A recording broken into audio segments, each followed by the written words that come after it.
my name is Ashley Baker. I'm a graduate student studying costume design at the University of Oregon, and today I'm finishing up my conversation about wig rolling and braiding techniques. So I've already shown you guys how to do a Marcel curl, pin curls, and then there's different types of sausage curls here, as well as doing overhand on base and with drag with the regular rollers here. So what I'm going to show now is how to do a vertical roller, which this one's falling down right now. I'll need to redo it. As well as doing underhand rolling here, which is what this one is doing.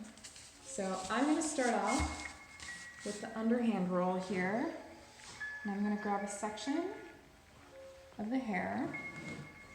And I've been finding that working with this a little bit wet has been going a lot better with this wig. It just seems to take to rolling a lot better when I do that. Oop. Get back here. That's okay if that happens. You just grab the hair, brush it out again. And then, as usual, you want to get your end wrap on there, nice and wet. And then you want to take your roller and instead of sticking it under, you're going to stick it over so that the hair is rolling underhanded. And you're just going to roll it up like you have been doing overhand, except the hair is going under this time.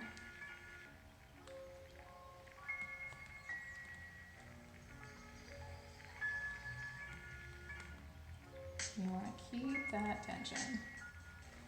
This one isn't the best, but for the sake of teaching, I'm going to work with it.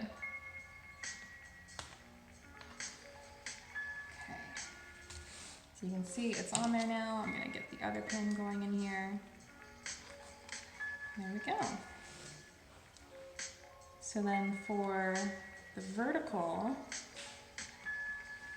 it's better to work in smaller pieces, I have found. I almost never have to do this kind. Gonna let that piece down too. But instead of starting all the way at the end here, you're gonna start at the roots. And you're gonna very tightly wrap this hair around.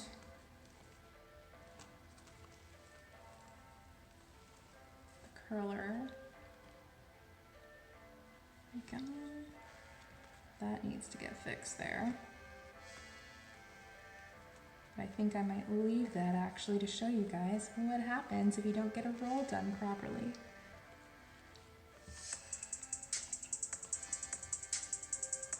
And as you're rolling, you're gonna want to go up on the roller very gradually.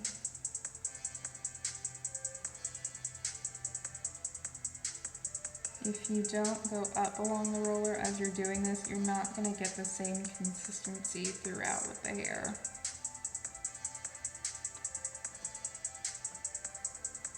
There we go. And instead of using our corsage pins, you're actually going to use a duck bill. Okay. Ooh, you did not like that.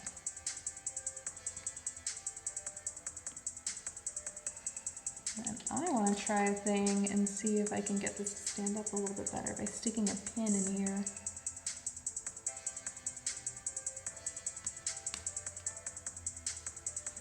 I'm correct. This is great. Okay. I'm going to fix this one on this side really quickly then.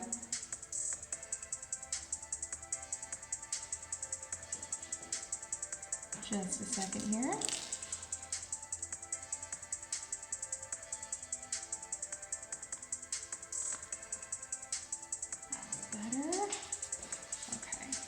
So now the rolling part is done. So we're going to talk about braids next. So the one braid that I want you to do is called a rope braid. And that's just a two-piece braid here. As you can see, I've already kind of done a practice because it's sort of pre-twisted for me. So I'm going to brush that out a little bit. Start fresh here.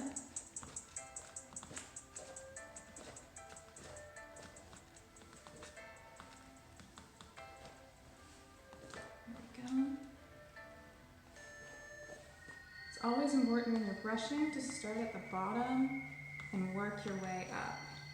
And try to use your hand to hold the tension of the hair instead of letting the wig take it, so you don't lose as much hair when you're doing it. Wigs will always lose some hair, but you can control how much it loses by using your hands properly. So the key to a rope braid is you have your two pieces, and you want to be sure that these two pieces twist in the same direction as each other, and then when you actually wrap them around each other, you want it to go in the opposite direction of that original twist. So I'm going to start doing this by going counterclockwise. I'm going to hold it down a little bit because I want this to sit down near the nape of the neck.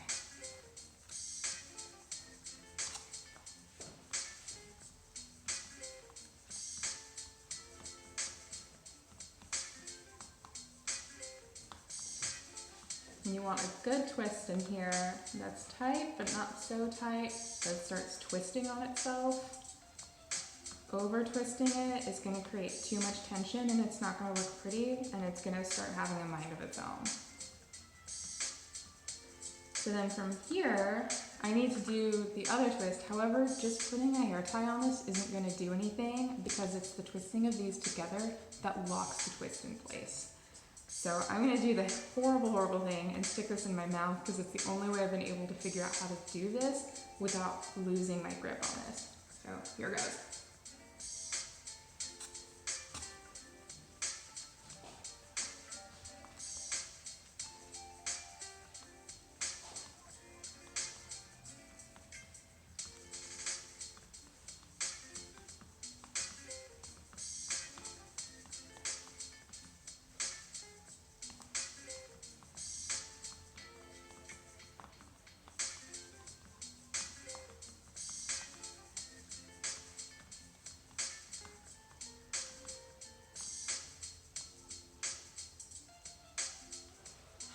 Okay, so now I have both of these all twisted up.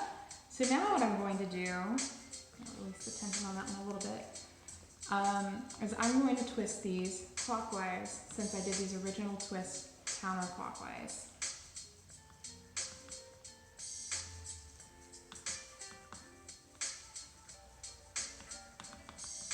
When you're doing this, you kind of want to do it in the direction that you want it to lay.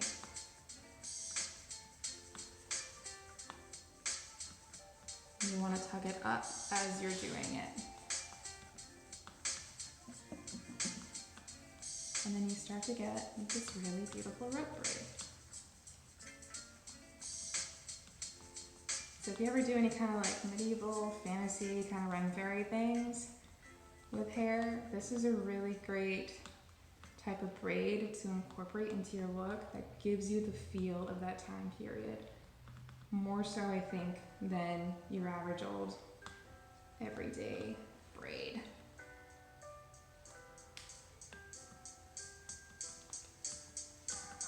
And there we go. Rope braid.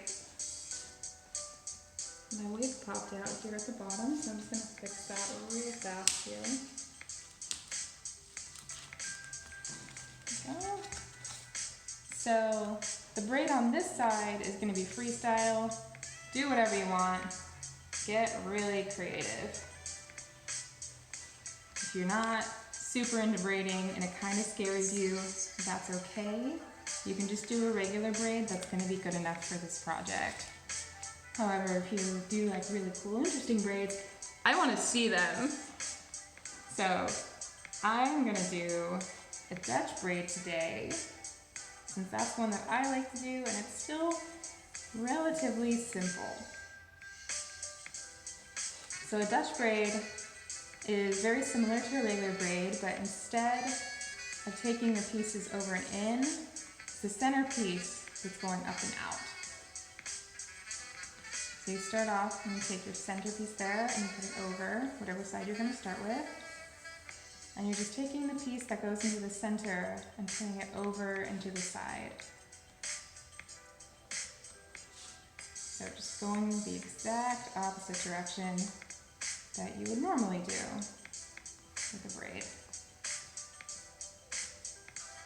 And what happens after a while is you get this really cool upside down braid effect.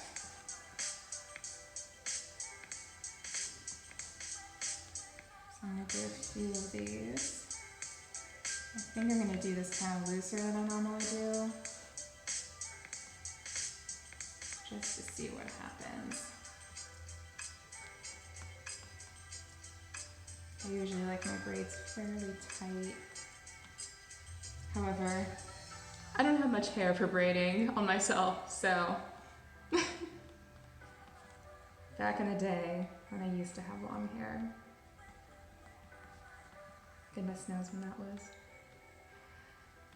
Okay, so you can see as I'm doing this, I'm getting that upside down braid effect, which I think looks really pretty.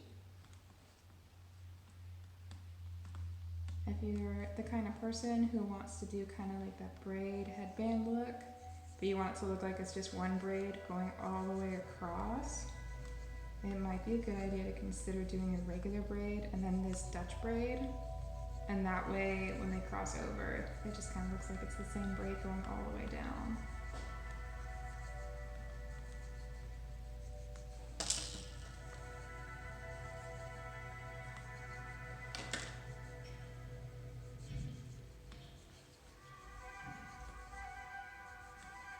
I'm getting close to the bottom here.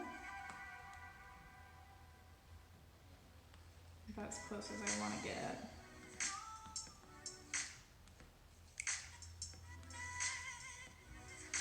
Yeah, that's good.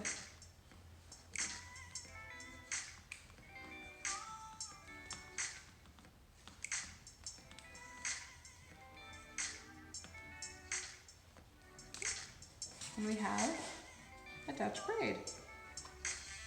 So I'm going to leave some of these ones on here that are doing some kind of funky stuff just to show you guys what happens when that doesn't work well. I'm also going to really extremely exaggerate this more here, so I think we can do better. There we go. And now it's time to steam your wig.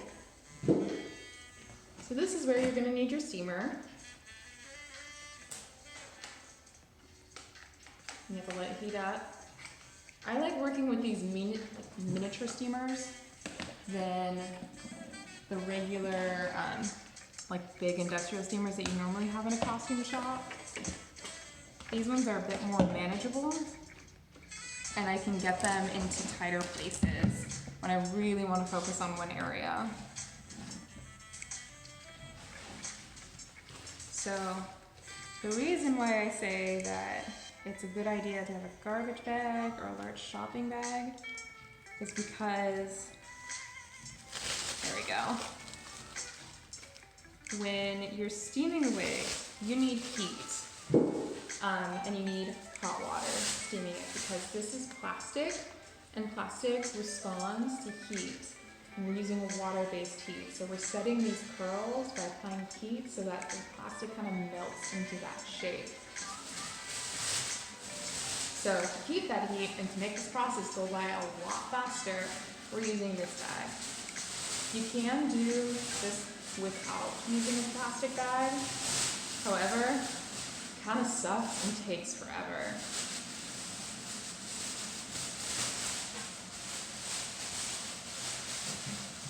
So I'm going to put this, stick this over my wig head, hold in all that heat. The only downside that I have found to doing this is that you will end up scalding your hand at some point. So now, as you can see, I got the steamer in here. I'm starting off on one side of the head here. I can show you without this on here. And I'm just going to slowly go down, getting my hair wet with this steamer. What you want to see, so that you know that this is done, is little water droplets on the hair showing up. And that's how you know that it's wet all the way through. Because it can be wet on the top, and you can say, wow, that's really soaked, but there's so many layers of hair that exist here right now that it may still be completely dry on the inside. So I'm going to put this plastic bag back over this. And I'm going to steam this for a while. And I don't think you want to sit here and watch me steam this, so I'm going to explain to you the rest of this process. So once you see those water droplets on your wig, it is okay to take all this stuff off. It's okay to take your steamer off. If you need to go multiple rounds refilling your steamer, that's completely okay too. This is a bit of a long process. It takes me like anywhere from 10 to 20 minutes, just depending on how much is happening with this wig. So once that is done, I turn off my steamer, I take off this bag, I put my wig in some location where I know that traffic will not bump it over or anything, because you need this to stay still for it to dry. We don't have a wig dryer here. I wish we had, because that would speed up the process of drying these wigs. However, this will still dry on its own. You just have to make sure that it sits for at least 24 hours. So when you're doing this for your actual midterm and final project, you will need to plan out this time, or else your wig will not be ready by the time it's due. Anywho, I'm going to continue steaming this wig. Have a great day.